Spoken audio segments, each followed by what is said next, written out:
有囡仔畢業嘛，摕到區長獎應該真歡喜。不過清水區咱台中清水這個國校啊，摕到區長獎就顯氣，靠有一個臭味咧。內底物件你佇個頭包頂面就找到啊，推啊啦、電風啦、面部啊，家長煩惱啊。像這款電子產品無經過台灣的檢驗單位的品質，是毋是有安全的顧慮咧？所以清水區公所嘛道歉啊，伊講伊會檢討規個採樣甲驗收的過程。今仔日禮盒電管因暫停試驗4大支，內底有一支掠金推壓、電風也有面巾等等的物品。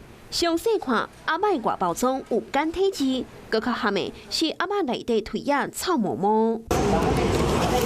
台中某一間國小有家長發現囡仔摕到的區長獎，收到的禮盒疑似是中國貨，更加煩惱產品可能無經過台灣檢驗單位的把關。就是用心一點，就是盡量不要用簡體字，要不然會有爭議。那有爭議的事情就不要去做，這樣。文章一打出來，就引發着討論。有人在中國網站頂管找到同款的禮盒，發現這個禮盒敢若價值100外塊的新台票。未少人認為真無誠意，也有人批評講，起來送囡仔的物件，連台灣檢驗合格標準都攏無，敢講唔驚爆炸。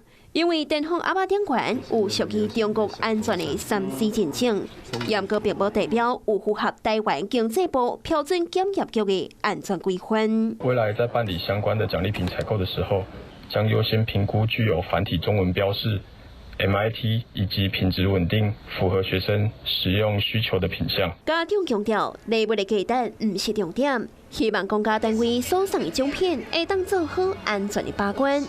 清水區公所也回釋咧，將會檢討採購加驗收的流程，民眾若有使用記錄，也會當登去區公所換同款價值的禮物。